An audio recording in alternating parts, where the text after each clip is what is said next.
Hello दोस्तों, कैसे हैं आप सब। उम्मीद करती हूँ अच्छे और मस्त होंगे। प्यारे दोस्तों, आज की कहानी है जादुई सास बहू।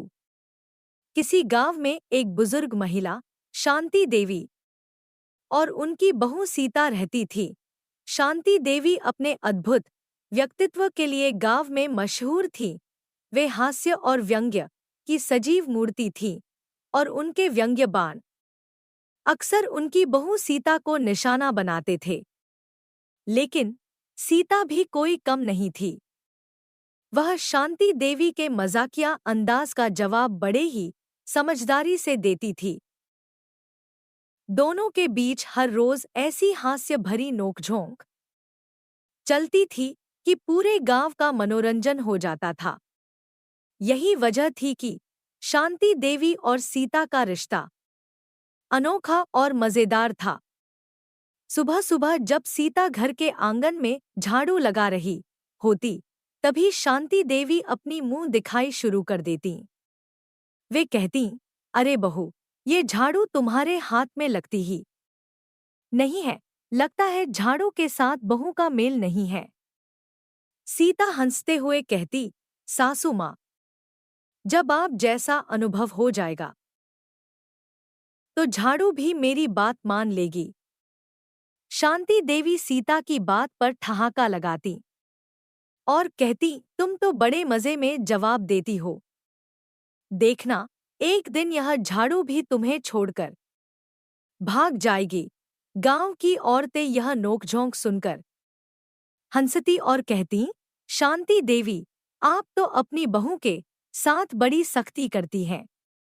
शांति देवी जवाब देती, अरे सख्ती नहीं, यह तो मेरा प्रेम है। इसे और किसी तरह तो बांध नहीं पाऊंगी, इसलिए व्यंग्य के धागों से बांध कर रखा है।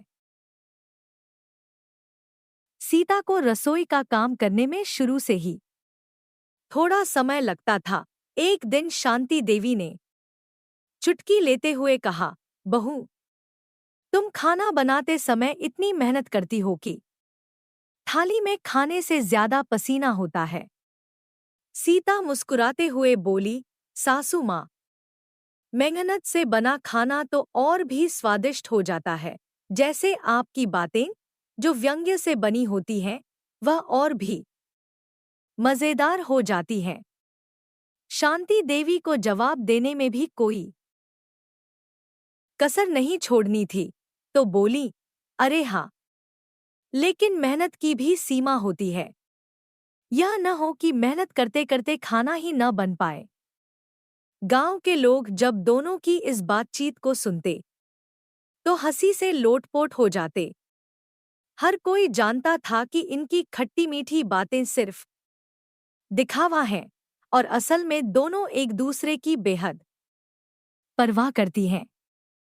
त्योहारों पर तो शांति देवी और सीता का मजाक चरम पर होता। एक बार होली के समय शांति देवी ने अपनी बहू को छेड़ा, बहू, रंग तो ऐसे लगा रही हो जैसे युद्ध की तैयारी कर रही हो। सावधान रहना, कहीं रंग तुम्हें ही न ढक ले। सीता ने मुस्कुराते हुए कहा, सासू माँ, मैं तो रंग में सराबोर होना चाहती हूँ, ताकि जीवन में रंगीनियां बनी रहें, जैसे आप रोज मेरे जीवन में हास्य का रंग भर देती हैं। शांति देवी हंसते हुए बोली, अरे वाह, जवाब तो देखो इसका। लेकिन याद रखना, जब रंग चढ़ता है तो जल्दी उतरता नहीं। गांव की महिलाएं इन दोनों के जवाब सवालों पर जोर जोर से ठहाके लगाती। उनके बीच का यह प्रेम भरा मजाक गांव वालों के लिए भी किसी त्योहार से कम नहीं था। गांव में एक दिन अचानक एक साधु बाबा आए और उन्होंने लोगों को बताया कि उनके पास एक जादुई तेल है जो किसी भी काम को जल्दी करवा सकता है। गांव वालों ने मजाक में शांति देवी को यह कह दिया कि वे इस तेल को अपनी बहू को दें ताकि वह काम जल्दी कर सके। शांति देवी ने साधु बाबा से मजाक करते हुए कहा, बाबा, इस तेल को कुछ ऐसा बना दीजिए कि बहू मेरे मन के हिसाब से काम करे। बाबा ने हंसते हुए जवाब दिया, अरे मांग जी, बहुए और सास के रिश्ते में कोई भी जादू काम नहीं करेगा। इस रिश्ते की मिठास तो इसी नोकझोंक में है।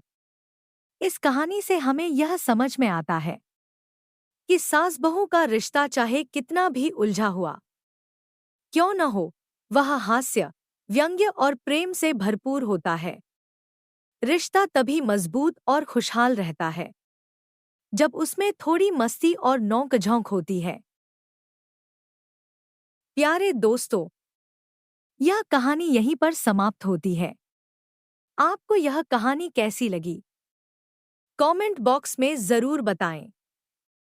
अगर आपको हमारी ये कहानी पसंद आई हो तो कृपया हमारे वीडियो को लाइक, शेयर और चैनल को प्लीज सब्सक्राइब जरूर कर लें।